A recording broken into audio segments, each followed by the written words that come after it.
वैसे लास्ट की वीडियो में हम लोग देख रहे थे arrangement of primary and secondary myofibrils, या कह सकते हैं हम लोग फिलामेंट की हम लोग बात कर रहे थे, ठीक है ना।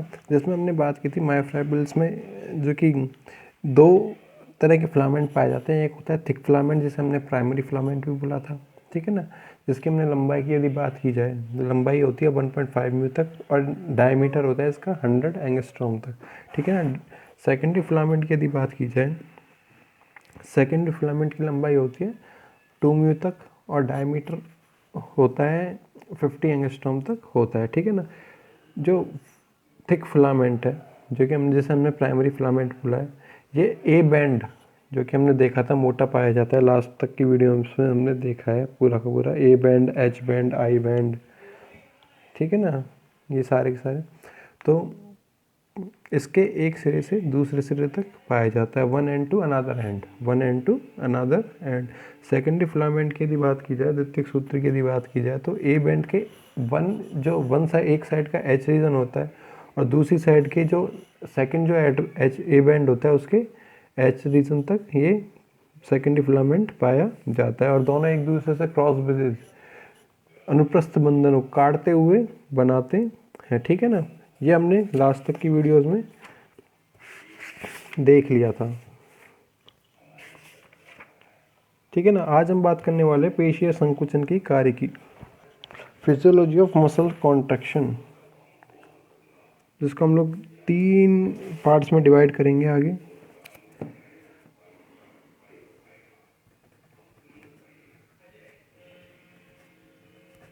पेशीय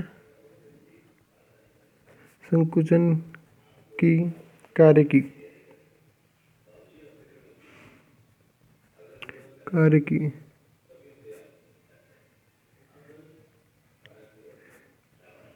फिजियोलॉजी ऑफ मसल्स कॉन्ट्रैक्शन।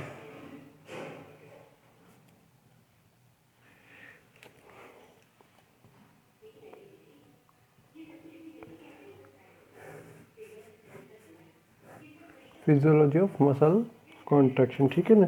यदि पेशीय संकुचन की बात की जाए, इसमें क्या होता है, जो भी रासायनिक ऊर्जा होती है, जो भी क्या होती है रासायनिक ऊर्जा, उसको यांत्रिक ऊर्जा में परिवर्तित किया था। यांत्रिक ऊर्जा होती है जिसको हम लोग, जैसे हम लोग हाथ हिला रहे हैं तो हमारे क्या कर रहा है, यंत्र की तरह कार्य कर रहा है। इसके अंदर विभिन्न प्रकार के परिवर्तन हो रहे हैं, परिवर्तन हो रहे हैं किसमें, रसायनों में। जैसे कि हम लोग बात करते हैं ग्लूकोज होता है, ग्लूकोज से ग्लूकोज से क्या होगी, एनर्जी का प्रोडक्शन होगा। आगे बहुत सारे प्रोसेस है, जैसे कि हम लोग बात करते हैं ग्लाइकोलाइसिस, क्रायोप्सिस वगैरह के द्वारा। तो रासायनिक ऊर्जा केमिकल एनर्जी को किसमें, मैकेनिकल एनर्जी में चेंज करता है, ठीक है। पेशीय संकुचन के समय,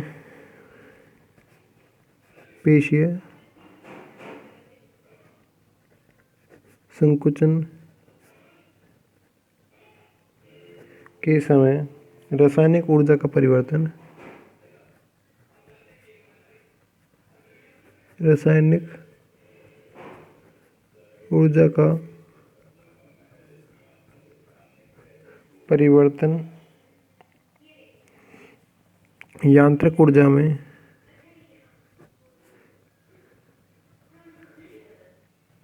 में chemical energy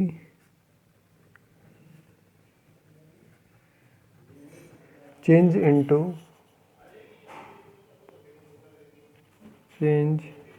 into mechanical energy.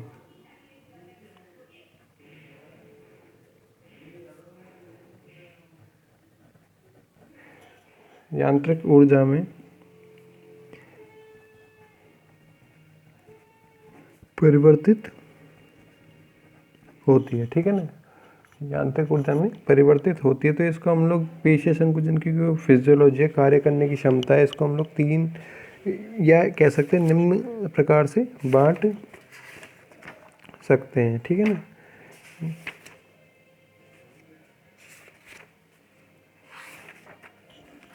निम्न प्रकार से बांट सकते हैं। इसमें हम लोग बात करते हैं, फर्स्ट जो मेथड होता है ये होता है पेशी का उत्तेजन, एक्साइटेशन ऑफ मसल।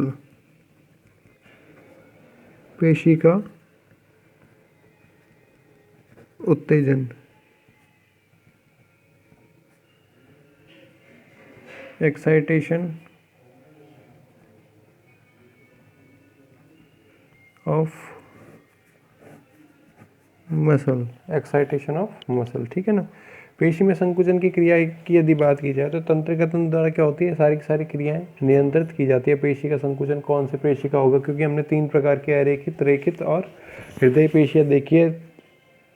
हृदय पेशियों की यदि बात की जाए तो हमारा उन पर बस नहीं चलता, अनैच्छिक प्रकार की कह सकते हैं, इनवॉलेंट्री प्रकार की कह सकते हैं, ठीक है ना। इच्छा के विरुद्ध हमारे काम करती हैं वो, ठीक है। उसको कंट्रोल, सारी पेशियों को कंट्रोल करने का काम नर्वस सिस्टम, और नर्वस में भी हमने देखा था सेंट्रल नर्वस सिस्टम और परिधीय तंत्रिका तंत्र, स्वायत्त तंत्रिका तंत्र प्रकार का। और मुख्य रूप से स्वायत्त तंत्रिका तंत्र क्या कर रहा है, इनको कंट्रोल करने का ऑटोनोमस नर्वस सिस्टम काम कर रहा है, ठीक है ना। अब प्रत्येक पेशी की यदि बात की जाए, प्रत्येक मायोफाइब्रिल की मसल्स की मसल फाइबर की बात की जाए तो इसमें क्या होती है, एक मोटर नर्व आती है। इसमें क्या आती है, प्रत्येक पेशी तक एक मोटर नर्व प्रेरक तंत्रिका आती है। ये प्रेरक तंत्रिका क्या करती है, तंत्रिका आवकों को नर्व इम्पल्स की अनुक्रिया करती है, ठीक है ना, इनर्वेशन करती है। पेशी में संकुचन की क्रिया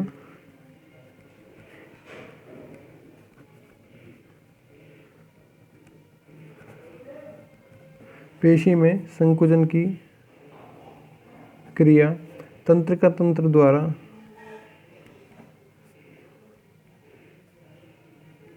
द्वारा नियंत्रित रहती है।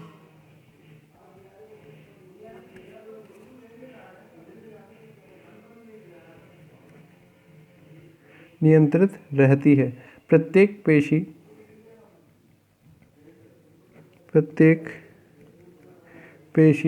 प्रेरक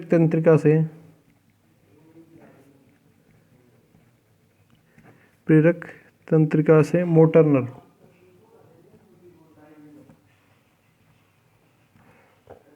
प्रेरक तंत्रिका से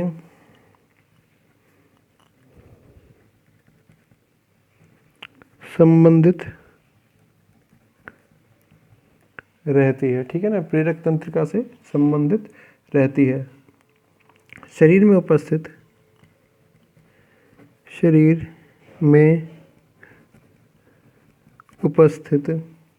कंकाल पेशियां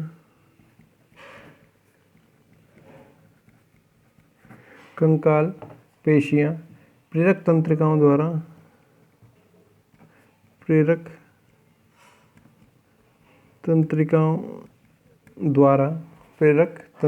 द्वारा आने वाले, प्रेरक तंत्रिका हमने बोला है मोटर नर्व्स, प्रेरक तंत्रिकाओं द्वारा आने वाले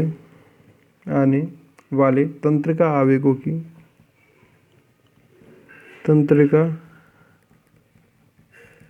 आवेगों की अनुक्रिया, इनर्वेशन का कार्य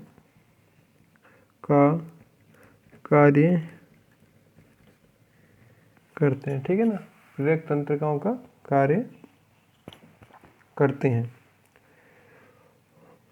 कंकाल पेशी की यदि बात की जाए तो कंकाल पेशी में प्रेरक तंत्रिकाओं, एक्सोन जो होता है हमारा, इस प्रकार से क्या पाई जाती है, तंत्रिकाएं पाई जाती हैं,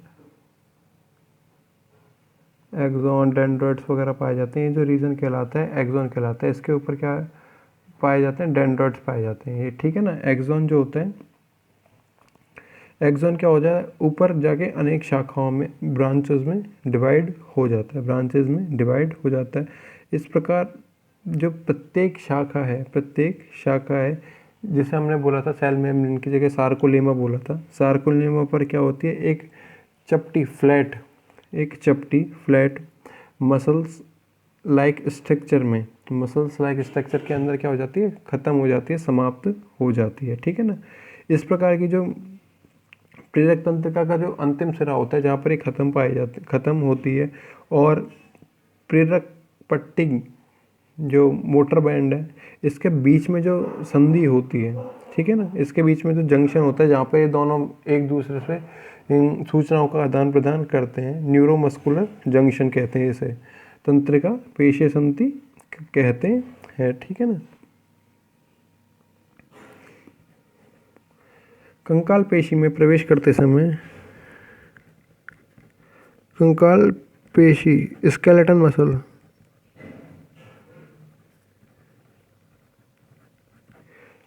स्केलेटन मसल में प्रवेश करते समय प्रेरक तंत्रिका का एक्सॉन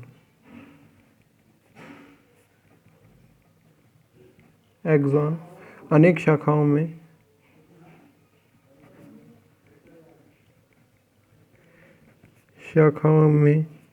विभाजित हो जाता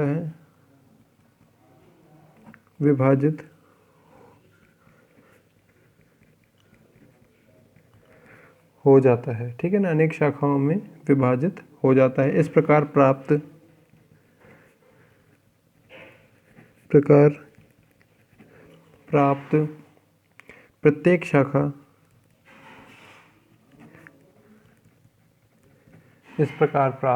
प्रत्येक शाखा ईच ब्रांच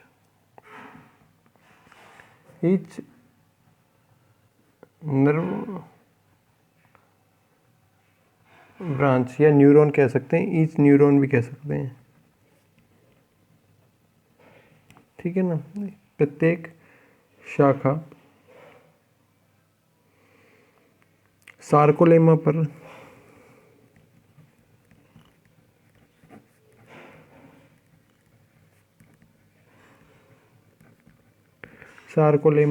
पर एक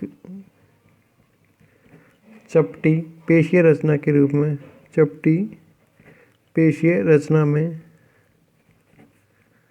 रचना में समाप्त हो जाती है,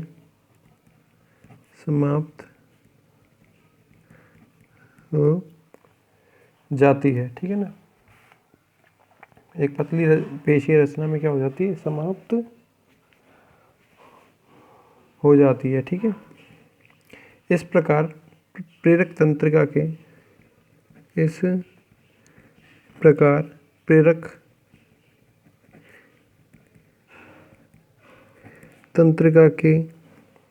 अंतिम सिरे एवं प्रेरक अंत्य पट्टिका के बीच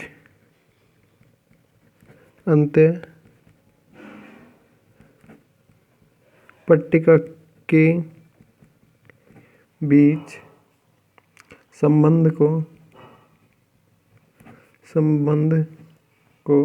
तंत्रिका पेशीय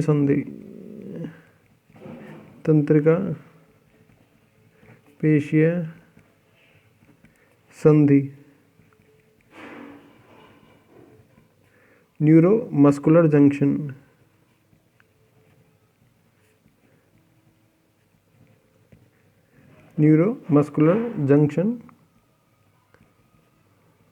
कहते हैं, ठीक है ना।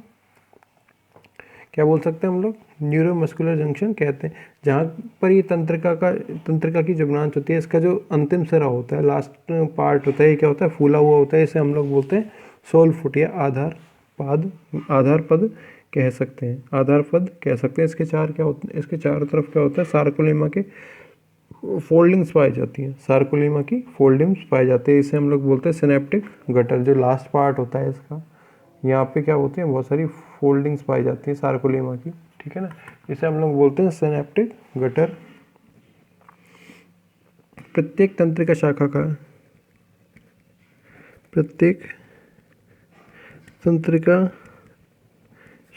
का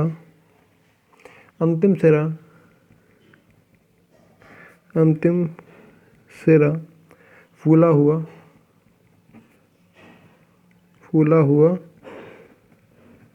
होता है, ठीक है ना, फूला हुआ होता है, जिसे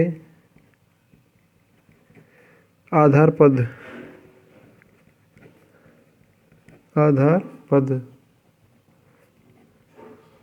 सोल फुट कहते हैं।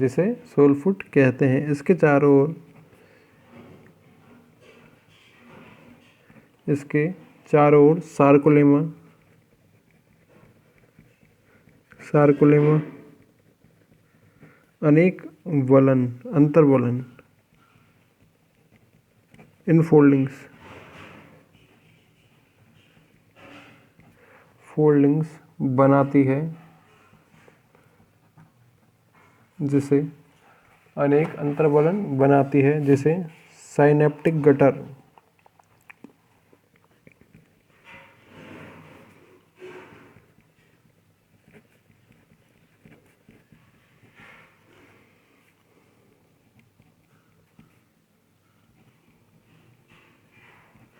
गटर कहते हैं। ठीक है ना, जिसे हम लोग बोलते हैं साइनेप्टिक गटर कहते हैं। बाकी हम लोग देखेंगे नेक्स्ट वीडियो में। Thank you.